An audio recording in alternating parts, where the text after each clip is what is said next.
Hello, my name is Hannah and this is my grandpa. He is my mom's dad and I'm here to talk to him about immigration from England. So, would you like to introduce yourself, like your name and where you were born? My name is Tim Forty, and I was born in Woking, Surrey, England, and back in 1943, in the middle of the Second World War. What was it like to grow up in England?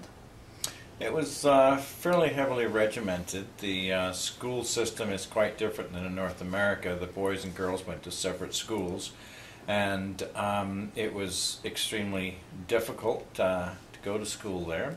And it was important that you study hard and do well, because that allowed you to get into higher levels of education.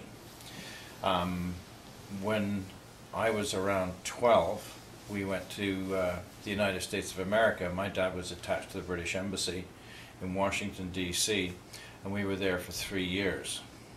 At that point in time, we found a lot about America and discovered that the Americans didn't know much about England, and it was rather interesting. We traveled around North America, did a very big trip by car. We even came to Canada to visit my aunt who lived in Calgary at that point in time. And when we left the States, we went back to England and found that the American school system was 3 years behind the British system, so I had missed 3 years of schooling, which made it extremely difficult to catch up. So I was very happy when my father decided to emigrate to Canada, and he'd seen pictures of the Okanagan, heard about apple farming, and from his sister who had moved from Calgary to Penticton in the meantime. And we decided that that was a good thing to do, so he got out of the Royal Navy and came to Canada. When I was in grade 10, I was in school in Penn High, which you are now, and halfway through grade 10 I moved to Oliver, to South Okanagan High School, or SOHS as it was known in those days. Why did you move to Oliver from Penticton? Because that's where my father found an orchard that he liked, and that's where he bought. Why did you pick apples to grow? He liked the idea of growing apples and thought that would be a nice thing to do, not realizing, of course, that in apple farming the money is made by the people who sell the apples, not the people who grow them. And he was an apple farmer and I'm an engineer as a result. How was your life in Oliver when you first moved here? It was interesting. I was in Okanagan High School, or SOHS as it was then, and made some good friends that I'm still in contact with, and we have regular high school reunions. So it was a good time growing up, lots of interesting things going on.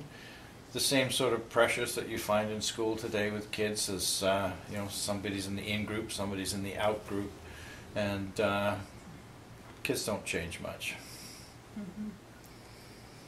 What is the difference between the England school system and here? The English school system focuses on academics, and they are quite a bit more advanced.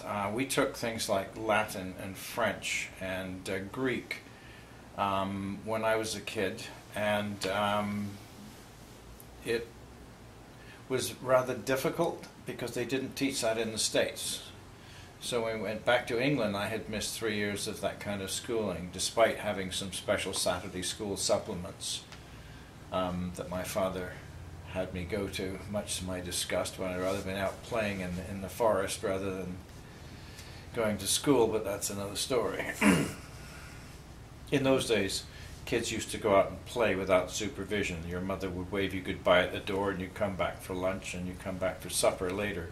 You didn't have to worry about all of the pressures that you have today. They probably were there, but they weren't as publicized and people weren't as aware of them. How did you come to Canada? We came on a Dutch boat, the Willem Royce. We emigrated from England and came by boat to Montreal And no, we came across Canada by train. It was an interesting trip. In England, you take a train, and half an hour later, you're where you want to be. In Canada, it takes half a week to travel across the country or more. The distances are quite vast compared to most other countries. Canada is an enormous country. What did you do after you graduated from high school? I went to university and became an engineer, and I was originally a metallurgical engineer, went out to work in eastern Canada at International Nickel, where they processed metals or made metals, extracted metals from ore from the ground. And eventually, because I was involved with the pollution control efforts that Inco had, I moved back to British Columbia and worked for the environmental industry in Canada, and I've been doing that until I retired. Quite a fun state of affairs. My daughter also is an engineer, which is kind of cool. Mm-hmm. Maybe my granddaughter too, you never know. Thank you for telling about family history, about when you guys immigrated to Canada. Oh, you're welcome. Anytime.